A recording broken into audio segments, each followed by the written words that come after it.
Soy Fernando Díaz Villanueva, hoy es 5 de mayo de 2020 y esto es La Contracrónica.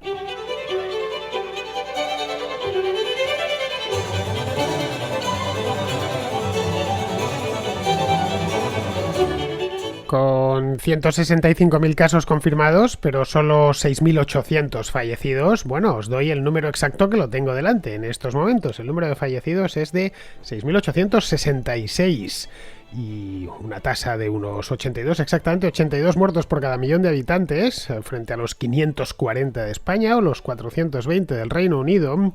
Alemania es el país de Europa Occidental que mejor está gestionando esta crisis, y no solo desde el punto de vista sanitario, que a la vista está que lo está gestionando bastante bien, también desde el punto de vista económico, el político e incluso el social. Alemania no ha padecido los severos confinamientos que estamos teniendo todavía hoy en Italia, en Francia o en España, pero tampoco ignoró el problema como hizo en su momento Boris Johnson durante las primeras semanas. En el Reino Unido la cosa ha llegado con retraso, de hecho van con retraso respecto al número de casos y al número de fallecimientos, pero en buena medida es porque durante semanas ignoraron que este problema estaba ahí. O mejor dicho, no lo ignoraron, pero apostaron por una solución que demostró no serlo. La economía alemana se ha ralentizado, lógicamente, pero nunca ha llegado a parar completamente, a parar del todo. Gracias a ello, hoy se encuentra en mejor forma que sus vecinos, especialmente que los vecinos del sur, y puede permitirse, por ejemplo, ir reaviendo algunas ciudades, ir reaviendo comercios, algo simplemente, incluso las escuelas, algo simplemente impensable en países como Italia o como España. La economía, por su parte, está empezando a andar. Muchas ciudades tienen ya la mayor parte de sus comercios abiertos y la industria pues nunca llegó a parar del todo. Políticamente, la gestión de esta crisis en Alemania está siendo impecable precisamente porque se despolitizó el asunto desde el primer momento, cosa que no se hizo en otros países, incluyendo por supuesto España. Merkel y los presidentes regionales se centraron en neutralizar la amenaza y no en emplearla contra sus rivales políticos.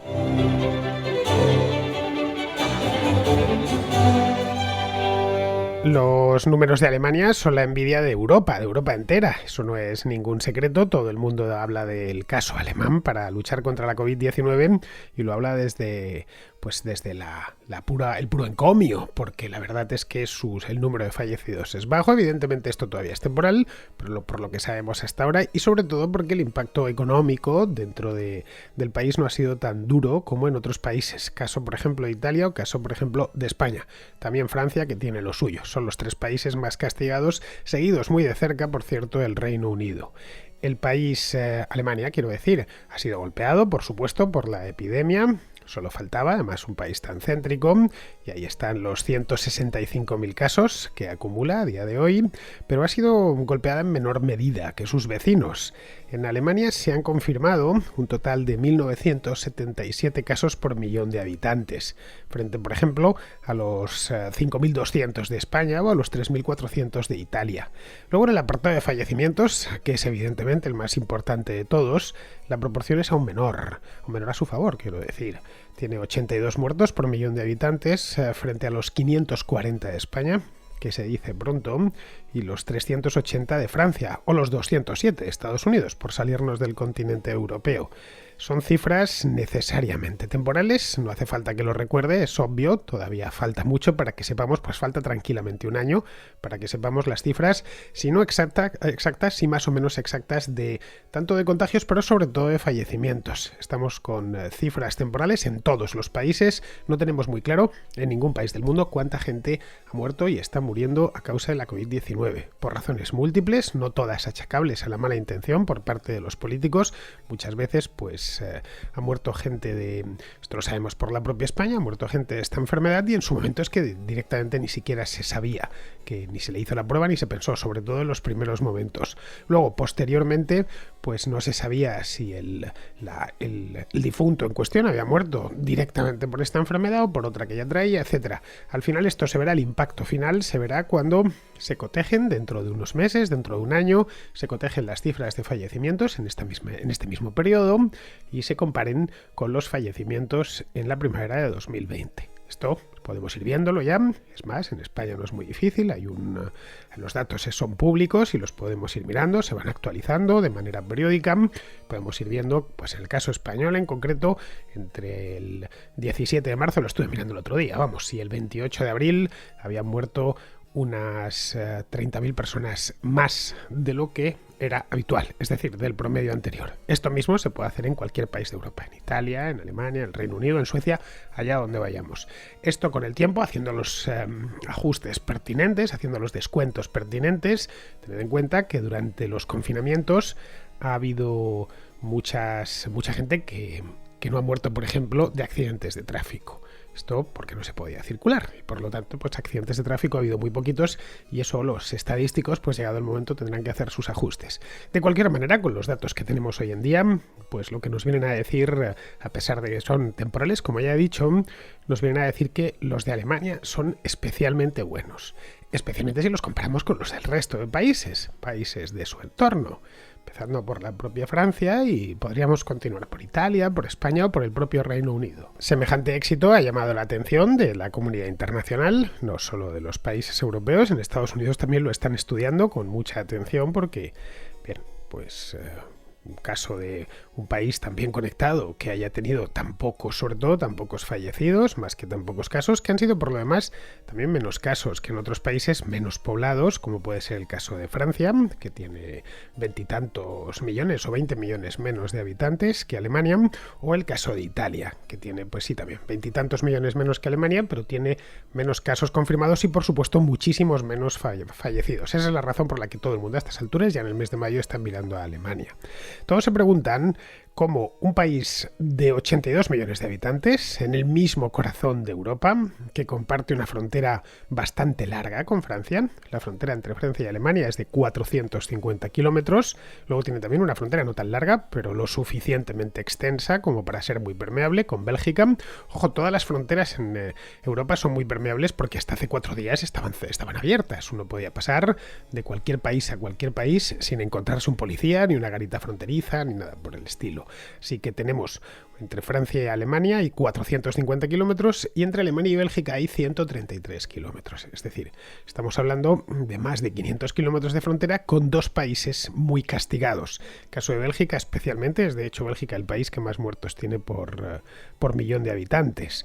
Aparte de esto, Alemania está hiperconectado con todo el continente. De todas las maneras posibles. Está conectado por autopistas, eso lo sabemos todos. En Europa, si quieres ir del norte al sur, tienes que pasar por Alemania, del este al oeste tienes que pasar por Alemania, si quieres ir de Lituania a Francia tienes que pasar por Alemania, si quieres ir de España a Rumanía seguramente también te toque pasar por Alemania, aunque ahí sí se puede utilizar la ruta del norte de Italia, pero bueno, que en definitiva las autopistas alemanas vertebran Europa, también por ríos. Alemania está llena de ríos navegables, ríos internacionales, como puede ser el Rin o puede ser el Danubio, líneas férreas. Uno puede tomar un tren en Berlín o en Varsovia y terminar en la otra punta del continente, conexiones aéreas, en fin. El aeropuerto, uno de los más grandes de la Unión Europea, es Frankfurt. Pues como un país que está tan conectado, que no es ni muchísimo menos un país aislado, perdido en el último rincón del mundo, está gestionando también este problema. Las razones son varias, pero se pueden resumir en dos, vamos a decirlo así claramente y para no enrollarnos mucho. Por un lado, han combatido el brote a nivel local, y esto es importante remarcarlo, y por otro lado, han dejado la política a un lado. Es decir, a la hora cuando vieron que se encontraban con este problema, los políticos, tanto los de un partido como los del otro, los políticos regionales y los nacionales, decidieron que esto no era un asunto político y que había que combatirlo de una manera, digamos, técnica, lo más técnica posible y sin echarse los trastos a la cabeza. Por supuesto, a todos los niveles, tanto el local como el federal, los gobiernos han contado con la oposición en todo momento, han tratado de consensuar las medidas que se han ido tomando. Es decir, que desde el primer minuto, a mediados de marzo ya, vieron que de esto no estuvieron tanto haciendo propaganda de lo unidos que estaban y cómo iban a superar esto unidos, como esta campaña del gobierno español desde hace más de un mes, del esto lo paramos unidos. Luego lo que veíamos era todo lo contrario en la política española, que no había unidad ninguna. Allí no han ido tanto a la parte propagandística, sino a los hechos. La campaña contra el virus en Alemania se ha centrado no tanto a nivel federal, es decir, a nivel nacional, que diríamos en España, como en los estados federados. Es decir, los que han llevado la voz cantante, a pesar de que lo que nos llegaba hasta aquí era Angela Merkel dando una rueda de prensa, ha dado muy pocas en comparación, por ejemplo, con Pedro Sánchez, que lleva no sé cuántas horas de televisión desde mediados de marzo. En el caso de Merkel se le ha visto muy poco. Cuando ha tenido que hablar ante los medios lo ha hecho brevemente. Ella de cualquier manera llevaba algo de ventaja. Ella es química de formación, es decir, es científica y además ejerció como tal durante unos años y sabía que, o por lo menos yo creo que entendió desde el primer momento la naturaleza de esta enfermedad y procuró ser muy concisa. Les dijo a los alemanes la verdad desde el primer momento. De ninguna manera no pasó como sucedió en España, por ejemplo, o como sucedió en el Reino Unido, de aquí no pasa nada y aquí pasa todo y poco menos que nos vamos a morir y no podemos salir ni de nuestra casa. No hubo nunca algo así como un apagón, como tuvimos en España el día 14 de marzo por la noche. Es decir, las medidas se fueron tomando de manera progresiva y de manera local, en función de donde había más casos y donde el problema era mayor. Es decir, sobre los entes locales, tanto a nivel estatal, es decir, de estados, como incluso a nivel local, los Kreis han ido tomando medidas en función de sus propias necesidades. El peso de todas las medidas de confinamiento, por ejemplo, de distanciamiento social, ha caído más sobre las entidades locales que sobre el Estado federal, es decir, sobre la propia Angela Merkel. Junto a esto, han sido los Estados federados los que se están encargando de dar la respuesta sanitaria. Digo, se están encargando porque el tema no ha desaparecido ni mucho menos. Que por lo demás, pues en Alemania tampoco es una novedad. Alemania siempre ha contado con un gran sistema sanitario. Son famosos los hospitales alemanes y la atención sanitaria en Alemania. Su sistema sanitario es público, del sistema Bismarck, de hecho lo inventaron ellos hace ya más de 100 años, pero el sistema sanitario alemán por un lado es descentralizado y por otro lado es en buena parte de gestión privada. Es decir, los médicos, por ejemplo, pasan consulta ambulatoria y luego facturan el servicio al sistema. Los hospitales suelen ser privados y se constituyen normalmente como entidades sin ánimo de lucro, pero se gestionan como entidades privadas, es decir, como empresas privadas. Esto le da mucha solidez y tiene más un montón de redundancias el sistema, precisamente para hacerlo no invulnerable, porque eso no existe, pero lo suficientemente sólido como para poder enfrentar una epidemia como esta. Y aquí no estamos hablando de posibilidades, sino de hechos contantes y sonantes. La red hospitalaria, por lo demás, es muy extensa. Cualquiera que conozca Alemania lo sabe de primera mano. El país está muy poblado, además poblado de manera muy dispersa y ahí es muy normal en Alemania viajar por una autopista y ver que hay ciudades continuamente a los dos lados de la autopista, que no sucede, por ejemplo, como en España, donde uno puede hacer 300 kilómetros por una autopista y no ha visto una ciudad. En el caso de Alemania no es así y evidentemente con tanta presencia humana pues hay muchísimos hospitales. Es además un sistema muy flexible y esto ha posibilitado que desde el principio las clínicas se adaptasen a gran velocidad a las necesidades peculiares que presentaba esta enfermedad. Ya las conocemos bien. Es una enfermedad que llena a toda prisa las unidades de cuidados intensivos y que demanda, por ejemplo, pues gran cantidad de respiradores. Muchos no sabíamos ni lo que era exactamente un respirador y ahora poco menos pues que nos conocemos hasta los modelos. También demandan elementos como equipos de protección para pacientes y sobre todo para profesionales sanitarios. Bien, todo ese tipo de cosas en lugar de estar centralizadas, lo que se dejó es que si no cada hospital, si al menos cada estado se preocupase de que no faltase nada dentro de su propio territorio.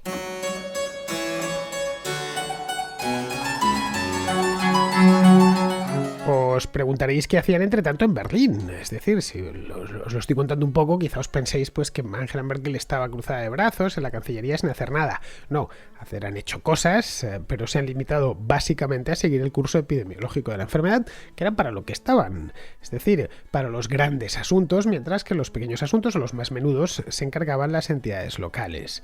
El gobierno de Merkel, por lo demás, se dejó guiar por expertos, auténticos expertos del Instituto Robert Koch, que es una agencia federal completamente independiente, es decir, ningún experto del Robert Koch se hubiese dejado influir políticamente o hubiese aceptado que la más mínima presión por parte del gobierno. algo directamente inconcebible. Esto no se puede decir lo mismo en otros países de Europa donde los expertos, y seguramente lo eran, al final han terminado siendo juguetes rotos de los políticos. Los epidemiólogos de esta institución, de esta agencia, que es la Robert Koch, estudiaron bien la progresión de la enfermedad, también desde el principio, poniendo especial atención en los 3 focos principales que se dieron en Alemania desde el mes de marzo. Eran 3 Länder donde había grandes problemas y se veía que iba a haber más problemas. Uno era Baviera, que es un estado muy grande, que hay en el sur. El otro era Renania del Norte-Westfalia, que es el estado más poblado del país, pero no dentro de todo Renania del Norte, sino en ciertas zonas muy pobladas. Y otro era Baden-Württemberg, que es el estado vecino a Baviera, ya pegando con la frontera francesa. Bien, entre los 3 a día de hoy concentran, es decir, Baviera, Renania del Norte-Westfalia y Baden-Württemberg, concentran el 70% de los casos de todo el país. Esto es algo importante porque lo que se ve es que los alemanes entendieron desde el primer momento que esto no iba de países, no es hay tantos fallecidos o tantos casos aquí o allá. Los países, al final, a no ser que sean países minúsculos, tipo Luxemburgo, los países tienen, sobre todo países como los europeos, que estamos hablando de, sobre todo los de Europa Occidental, de 300, 400, 500.000 kilómetros cuadrados, pues evidentemente no tenían el mismo problema en un rincón y en otro del país. Iba de focos, las epidemias van de focos. Luego la respuesta no podía darse a nivel federal, sino a nivel local. Y esto lo vieron los epidemiólogos de la Robert Koch desde el primer momento. Es decir, que no se podían poner las mismas medidas en Baviera, con 45.000 casos actualmente que tiene, que en Mecklemburgo-Pomerania. Bueno, Mecklemburgo-Pomerania anterior, porque la otra parte de Pomerania está en Polonia, que tiene solo 698 casos activos. Esto se vio en aquel entonces, a mediados de marzo, los números eran mucho menores, pero ya marcaban tendencia. Habían entendido de qué iba esto y había que centrarse, por lo tanto, en los lugares más complicados. Esto ha permitido, por ejemplo, que un número considerable en todo el país de fábricas y de negocios, esto hemos podido verlo a través de televisión a lo largo del último mes y medio, como nos ofrecían imágenes de parques alemanes con gente o de empresas alemanas funcionando. No diré como si no pasase nada, evidentemente pasaba y habían tomado medidas específicas de distanciamiento social, de uso de mascarillas, etc. Habían las propias empresas promocionado el teletrabajo, pero las empresas estaban produciendo. No se podía decir lo mismo, por ejemplo, del caso español o del caso italiano, donde polígonos industriales enteros quedaron sin vida a finales de marzo. No quedaron sin vida por voluntad propia, sino porque el gobierno impidió la producción, teniendo en cuenta dónde había llegado ya los niveles de contagios y de fallecimientos. De hecho, en regiones como no muy castigadas, como el caso de Turingia o el caso del Sarre está pegada a Francia, es decir, que están bastante lejos Turingia del Sarre, o Brandeburgo, que está en la antigua Alemania del Este, allí ya digo, el impacto de la enfermedad ha sido bastante limitado hasta el día de hoy. Pues en esos sitios no tenía mucho sentido, no sé, por ejemplo, cerrar a cal y canto todas las actividades. Tampoco tenía mucho sentido cerrar a cal y canto la ciudad-estado de Bremen, que tiene 600.000 habitantes, que tiene además un puerto muy importante, los puertos más, pues después del de Hamburgo es el de Bremen, en Alemania, cuando en la ciudad de Bremen solo se han detectado hasta la fecha 893 casos en una ciudad de 600.000 habitantes. Y se han producido 31 fallecimientos. Evidentemente tienes que tomar medidas ante un brote epidémico de estas características, pero no puedes echar el cierre a toda la ciudad. Porque de 600.000 habitantes solo hay 893 casos confirmados. En otros estados las medidas pues han sido más duras, evidentemente, sobre todo Baden-Württemberg, Baviera y Renania del Norte. En Baviera y Renania del Norte pues ha habido confinamientos bastante severos en algunos lugares. Pero vamos, fueron los estados los que, en función de la gravedad del asunto, modularon las medidas de confinamiento, y son los que están modulando ahora las medidas de desconfinamiento, la famosa desescalada que le ha dado por llamarle al gobierno en España. Un ejemplo, que veáis que no hablo por hablar. Baja Sajonia. Este es el cuarto estado más afectado, después de estos 3 que os he dicho, Renania del Norte, Baviera y Baden-Württemberg. Este tiene en estos momentos 10.000 casos confirmados y hasta ahora llevan 462 fallecidos. Bien, pues Baja Sajonia abrirá los restaurantes el lunes próximo y los hoteles y las escuelas el próximo día 25 de mayo, porque allí se van a abrir las escuelas en prácticamente todo el país. no como en España o en Italia, donde se ha decidido cortar por lo sano y por lo fácil y dar aprobados generales. Eso sí, en Baja Sajonia ya lo ha dicho el minister president del Estado, que las cervecerías o las discotecas permanecerán cerradas hasta nuevo aviso, lo cual tiene perfecta lógica. Es muy sencillo contagiarse de una enfermedad como esta, ya sabéis, que se transmite por gotículas al respirar o al toser, que se contagie en una discoteca o en una cervecería, a que lo haga, por ejemplo, en una oficina. Otra de las claves del éxito alemán ha sido la voluntad, llevada a la práctica, de testar a cuantos más mejor. Y esto lo dijeron desde el principio. Es decir, no han estado cambiando de opinión. No han dicho, los del Robert Koch han dicho una cosa en el mes de marzo y otra distinta a principios de abril y otra nueva a medio camino entre las dos anteriores a principios de mayo. Los estados con más casos, como Baden-Württemberg o como Baviera, se pusieron a ello hace ya un mes, empezando por la población de más riesgo, lógicamente, es decir, los mayores de 60 a 65 años, a la que por supuesto se testó rápidamente y de todas las maneras posibles. Los iban poco menos casi que persiguiendo. En muchos pueblos se cerraba el polideportivo, se ha cerrado el polideportivo local para testar al pueblo entero. Vamos, conozco un caso concreto en Suabi, que se hizo eso. Testaron a todos los que pasaron por ahí durante un fin de semana y por supuesto a toda la población mayor de 65 años. Esto ha ayudado a muchas cosas. Ha ayudado, por ejemplo, a hacer previsiones hospitalarias, algo que nos puso en jaque a los españoles y a los italianos en el mes de marzo. ¿El resultado? Pues es que las unidades de cuidados intensivos alemanas no se han colapsado en ningún momento durante el curso de la epidemia. E incluso los alemanes, que ahora tanto los critican algunos porque dicen que no son solidarios, han tenido el detalle de tratar a pacientes llegados de Italia, donde las UCIs estaban colapsadas. Ojo, esto lo han pagado ellos. Al gobierno alemán lo de tratar a los pacientes italianos le ha costado 20 millones de euros. El otro día lo decía el ministro de Sanidad alemán. Otra de las claves fue la previsión. En lugares como Baden-Württemberg vieron a finales de febrero lo que se les venía encima, porque estaban viendo lo que sucedía en Lombardía. Y Lombardía está cerca de Baden-Württemberg. Stuttgart, que es la capital de Baden-Württemberg, está a solo 500 kilómetros de Milán. Es decir, lo haces en automóvil en cuestión de 5 horas o 6 horas atravesando Suiza. Y claro, pues automáticamente se pusieron en alerta sabiendo el tráfico transalpino que hay. Lo primero que hicieron en Baden-Württemberg fue montar 160 clínicas especiales por todo el estado, para atender en exclusiva a pacientes de la COVID-19. ¿Con qué idea? Pues con la idea de evitar que el virus se metiese en el sistema hospitalario, que aquí en España ha hecho estragos, especialmente entre el personal sanitario. La estrategia del Estado de Baden-Württemberg se hizo de acuerdo con lo que iban indicando los epidemiólogos de las universidades de Tubinga y de Ulm y con lo que las recomendaciones del Instituto Robert Koch. En esa estrategia estaba, por este orden, tratar a los enfermos en unidades especiales, la primera cosa. La segunda, testar a la población, importantísimo. Y la tercera, que también la llevaron a la práctica, entregar mascarillas a todos los mayores de 65 años. El Estado se lo podía permitir, pero vamos, se lo podía permitir Baden-Württemberg, pero también se lo podía permitir Lombardía y no se hizo, se lo podía permitir Cataluña y no se hizo, o la Comunidad de Madrid, o la región de Aquitania en Francia. Los test se fueron haciendo hasta en furgonetas, que iban por las ciudades, paraban en una plaza y testaban a los transeúntes. Y se iba el transeúnte con su resultado en la mano. Esto evidentemente tuvo como consecuencia que los positivos se autoconfinaban en el acto y reducían al máximo sus interacciones. Las interacciones sociales, vamos, rompiendo así la cadena de contagio. Es decir, que desde el principio habían entendido que esto iba de focos y de cadena de contagio. Si aíslas los focos e interrumpes en la medida de lo posible la cadena de contagio, pues no vas a impedir que la enfermedad avance, pero sí vas a ralentizarlo mucho y vas a tener que enterrar a mucha menos gente. Es decir, todo además en Alemania ha sido, durante este último mes y medio, transparente y limpio.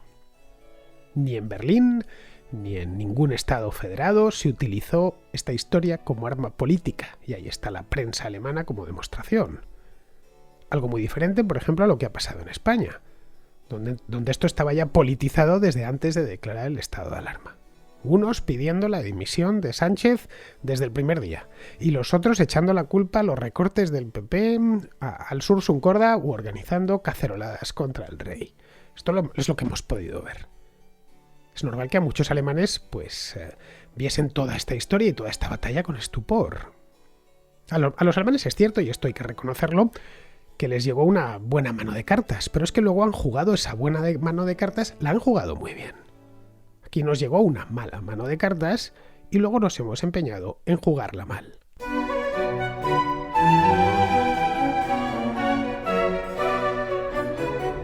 Vamos con la contrarréplica, empezamos con Rafa, que al hilo de lo que hablábamos ayer sobre las concentraciones de gente en el desconfinamiento nos cuenta lo siguiente. Hola Fernando, ¿qué tal? Buenas tardes. Bueno, en primer lugar no quería romper la tónica general de agradecerte y felicitarte por tu programa. Creo que somos muchos los que nos beneficiamos de un programa distinto. Eh, a raíz de un comentario que ha hecho un contraescucha en el día de ayer, quería hacer un comentario sobre la dispersión o la concentración de gente en los espacios públicos en Madrid. Si bien es cierto que hay barrios como puede ser el tuyo, donde hay mucha gente en muy poco espacio, nos podemos encontrar también otros sitios, como puede ser, por ejemplo, donde vivo yo, en el barrio de la Arganzuela, que tenemos unas zonas mucho más grandes donde poder separarnos, pero la realidad es que, por desgracia, el ayuntamiento no da el paso al frente de abrir los parques, de manera que con la concentración horaria y con la limitación de aceras, nos encontramos en una situación en la que mi barrio se encuentra como si fuera la feria de San Isidro, que lo único que falta básicamente es la gente vestido de chulapo. Pero la verdad es que es muy triste porque tanto las personas que coincidimos dando un paseo como las que coinciden haciendo deporte, nos vemos en una situación muy violenta y además que no favorece en absoluto todo el tema de contagio de virus. Muchas gracias y te seguimos desde aquí, desde Madrid. Bueno, Rafa, Arganzuela también está llena de gente, ¿eh? Vamos, lo he ido a mirar porque no sabía los habitantes exactos de ese distrito, pero es que tiene 151.000 habitantes en 6 kilómetros cuadrados. Lo que sí tenéis en Arganzuela, pues es acceso al río, cosa que en el distrito centro no tenemos. Y bueno, y algún parquecillo que otro, como el de Peñuelas, que supongo que se podrá entrar porque es un parque mínimo y no tiene verja, como el Retiro. Pero vamos, me reafirmo en lo que dije ayer, esto debió rebajarse a nivel municipal. En Madrid incluso a nivel de distrito o de barrio. Porque hay barrios con muy poca densidad de población, como puede ser, no sé, La Florida, que pertenece a Moncloa Aravaca, o El Viso, que está en Chamartín. Pero nada, aquí lo de hacer las cosas de arriba abajo es la tónica, tanto a nivel nacional como a nivel regional. De verdad, parece que les da pánico devolver el poder a la gente, que es a quien le pertenece. Desde el siglo XVIII vivimos fascinados en España con el despotismo ilustrado, de verdad. Bien, seguimos con Mario, que nos plantea el tema este de que dije yo ayer de Francia, que la incluí dentro del sur de Europa cuando él está convencido que pertenece al norte de Europa. Buenas, Fernando. Te enviaba este audio para preguntarte por qué en tu último podcast, que se llamaba Las razones del BCE, incluyes a Francia dentro de los países del sur de Europa. Desde el punto de vista geográfico, Francia no es más meridional que Austria, que normalmente se considera un país centroeuropeo. Por otro lado, desde el punto de vista económico, que creo que es el que nos atañe, Francia tampoco tiene las mismas problemáticas que puedan tener las economías italiana o española. Su deuda está calificada más o menos como la deuda de Reino Unido, si bien es verdad que el monto general respecto al PIB es cercano al 100% como en el caso de España. Pero es que Estados Unidos tiene una deuda mucho mayor respecto al PIB, sin embargo su calificación de deuda es de triple A, ¿no? Por otro lado, respecto al paro, tampoco va a tener las cifras de paro que vamos a tener en España. Creo que alcanzará respecto previsiones del FMI un 11%, lejos del 20% que se dice para España. Desde otros muchos puntos de vista, la economía francesa no tiene los problemas que tiene, por ejemplo, la española. Me gustaría saber por qué has decidido colocarla en este grupo. Y nada, espero tu respuesta y muchas gracias por el programa que a todos nos ilustra y a mí en especial muchísimo. Un saludo, Fernando. Pues mira, Mario, a ver, Francia es un país tan grande, tan variado, y está ubicado en un lugar tan peculiar que puede ser incluido en el sur de Europa, puede ser incluido en Centro Europa o puede ser incluido en la Europa Atlántica. A ver, no sé si conoces Francia, si lo has recorrido, pero vamos, merece la pena recorrerlo para darse cuenta de las diferencias de todo tipo que hay entre una parte y otra del país. Por supuesto, diferencias climáticas muchísimas, es del sur del país, especialmente la fachada mediterránea tiene el mismo clima que la fachada mediterránea de Italia o de España, pero no solo, también hay diferencias de tipo económico, de tipo cultural, entre las distintas regiones del país. Caray, no tienes más que ir a Marsella y luego a Lille, que está en el norte, ya cerca de Bélgica, o la que hay entre Burdeos y Estrasburgo. Bueno, el resultado es que el país es un híbrido cultural y un híbrido económico. Desde el punto de vista cultural, pues sí, es mucho más afín al sur que al norte porque su idioma proviene del latín. Desde el punto de vista económico, pues dependiendo de la zona del país es más centroeuropeo que mediterráneo. Luego, desde el punto de vista político, pues es una excepción, porque es la única república presidencialista o casi presidencialista de Europa. Pero vamos, la economía francesa es más parecida a la italiana o a la española que a la alemana o a la británica. Y lo ha venido siendo desde, no diré desde siempre, pero sí en los últimos 50 o 60 años. Es un país lleno de regulaciones, con unos impuestos altísimos y serios problemas de crecimiento desde hace décadas. De hecho, cuando las cosas van bien, de vez en cuando, la economía española crece con más alegría que la francesa. No tienes más que ir a los incrementos de PIB de los últimos 30 años. Bien, seguimos con Jorge, que nos comenta un tema sobre la influencia de China en África. Hola Fernando, quería comentarte que el otro día estuve hablando con un amigo mío que estuvo en Sierra Leona hace poco y vio con sus propios ojos la influencia que tiene el gobierno chino allí, tanto, bueno, los periódicos allí hablando de lo malo que es Donald Trump y de lo bueno que es China y todas las corrupciones que tienen los gobiernos locales para extraer materias primas a cambio de dinero que solo favorece a la clase política. Pues al parecer ha estado investigando y hay muchos artículos y mucha gente que defiende que la OMS, bueno, como bien sabrás, el director de la OMS es etíope y este se cree que ha sido votado, bueno, ha sido votado por los gobiernos africanos y se cree que, que esta votación ha sido influenciada por el gobierno chino para responder a sus intereses.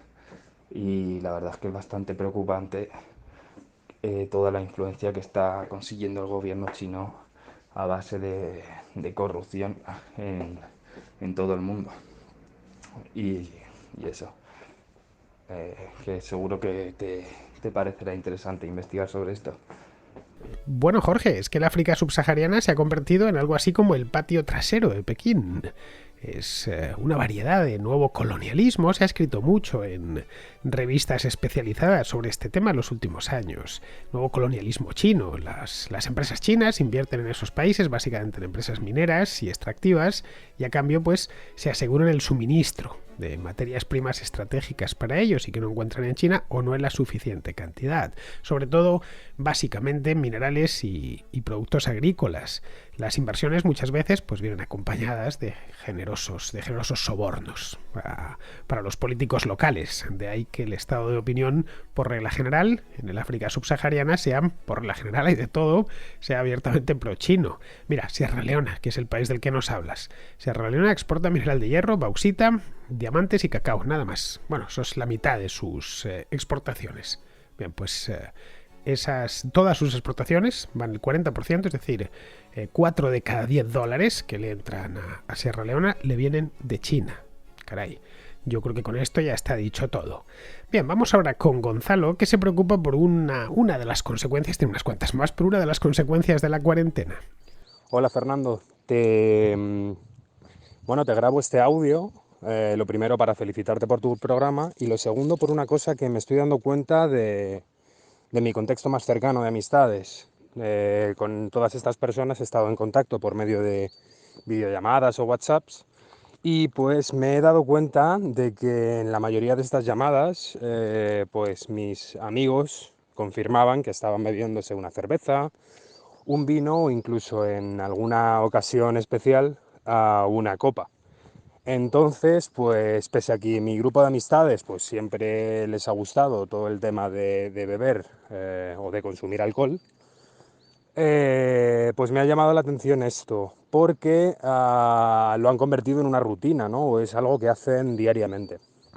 Entonces, mi pregunta, o la pregunta que te quiero hacer, viene de la mano con todo esto. Es decir, todo este periodo de confinamiento puede provocar un mayor consumo de alcohol, puede provocar futuros alcohólicos o futuros problemas con la adicción a esta droga legal, o por el contrario crees que simplemente es algo temporal o anecdótico. Bueno, una vez más, muchas gracias por tu programa y gracias por informarnos todos los días sobre toda esta realidad.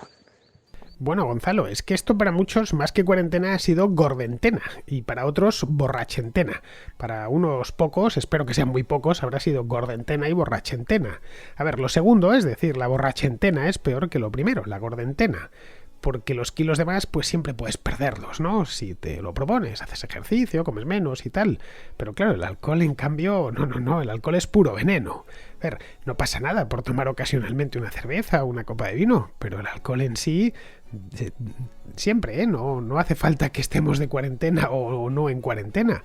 El alcohol debe de ser siempre una excepción, no una regla. A ver, yo bebo muy poco alcohol, 1 o 2 cervezas al año y, bueno, si estoy en el norte de España, pues a lo mejor me tomo un chacolí o me tomo una sidra, pero bueno, así que no te puedo hablar en primera persona, porque nunca he tenido problemas con el alcohol, pero vamos, sí he conocido casos cercanos de gente que ha tirado su vida a la basura por la maldita bebida. Así que ya sabes, puestos a elegir entre gordentena y borrachentena, quédate con la gordentena. Bien, pues ya terminamos, vamos con Pizarro, que nos habla de la crisis económica que ya tenemos encima. Priorizar entre la vida y la estabilidad económica es sencillo. Tomar decisiones que arrasen con ambas le ha resultado natural a nuestro gobierno. Eludir las responsabilidades por los fallecidos necesariamente le va a ser relativamente factible, pero zafarse de la debacle económica le va a resultar sencillamente imposible. Cuando en Europa los españoles seamos esencialmente gente pobre, con gobiernos de poco fiar, y un país endeudado e intervenido, socialmente inestable y un quebradero de cabeza para nuestros acreedores, entonces entenderemos la actual gestión del gobierno en su justa medida. Por supuesto, tarde y sin enmienda posible, pero nítidamente al fin, sin la bruma que la propaganda y el miedo suponen. El Banco Central Europeo, por su parte, hará lo de siempre, es decir, avalar lo inavalable y esperar tiempos mejores. Mientras, seguimos acatando y sospechando. Un cordial saludo de Pizarro.